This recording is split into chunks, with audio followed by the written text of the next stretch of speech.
এসে পৌঁছেছি। এই নদীটি এখানে আমরা যে ফেজটা দেখতে পাচ্ছি সেটা কোন গতি? উচ্চগতি। নদীর বেসিক্যালি উচ্চগতির ক্ষেত্রে আমরা বেশ কিছু ভূমিরূপ দেখতে পাই, তার মধ্যে ভি আকৃতির উপত্যকা, তাই তো, তোর আইসেপ ভ্যালি, ভিসেপ ভ্যালি, আইসেপ ভ্যালি। এছাড়া দেখতে পাই হচ্ছে পলল ব্যাজনী, তাই তো, এন্ড অফ দ্য সেশনে। অর্থাৎ আমরা এখানে ডুয়ার্স মানে তো সেটা জাস্ট উচ্চগতি শেষ করে সে মধ্যগতি শুরু করবে, এরকম একটা অঞ্চল এর মধ্যে রয়েছে। পলল ব্যাজনী, তার সঙ্গে পলল শঙ্কু, এগুলো রয়েই যায়। আচ্ছা, এখানে আমি বলতে চাই, শোন কথাটা, এখানে যে সমস্ত মানে রিভার বেডে যে পাথরগুলো দেখতে পাচ্ছিস ম্যাক্সিমাম হচ্ছে গ্রানাইট আর নিস। আমার হাতে যেটা রয়েছে সেটা নিস, ঠিক আছে, গ্রানাইটের রূপান্তরিত রূপ। গ্রানাইটে মাইকাটা খুব স্পষ্টভাবে দেখা যাবে, হর্নবেল, ফেলসপার, কোয়ার্টজ, মাইকা, চারটে খুব দানা স্পষ্ট দেখা যাবে, চকচক করবে।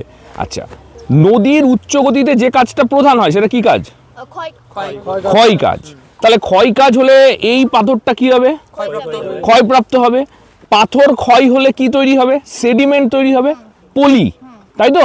আমরা যে পলি পাই সেই পলির সঙ্গে এই পলির বিরাট ডিফারেন্স আছে।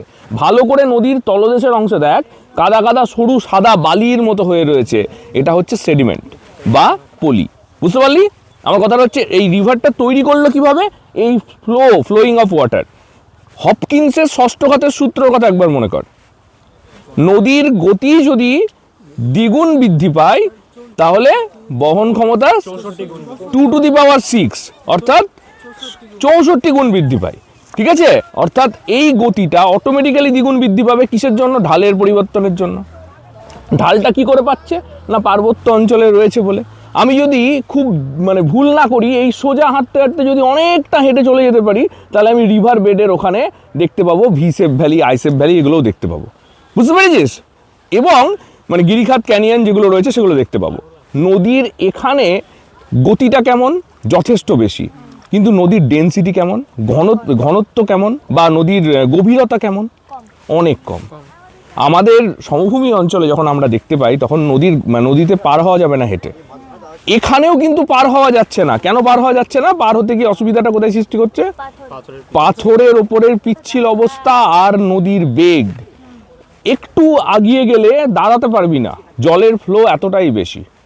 নদী এখানে প্রচন্ড পরিমাণে স্রোত রয়েছে, ঠিক আছে। তুই এখানে যতগুলো পাথর আছে তোরা নিজেরা অবজারভেশন করে দেখতে পারিস, ঠিক আছে। এখানে গ্রানাইট আর নিচের পরিমাণ সবচেয়ে বেশি পাবি। গ্রানাইট পাবি, নিচ পাবি। কি সরস্বতী মানে বসিয়ে দেবো বর্ধা ভাই? হ্যাঁ, নিয়ে যা।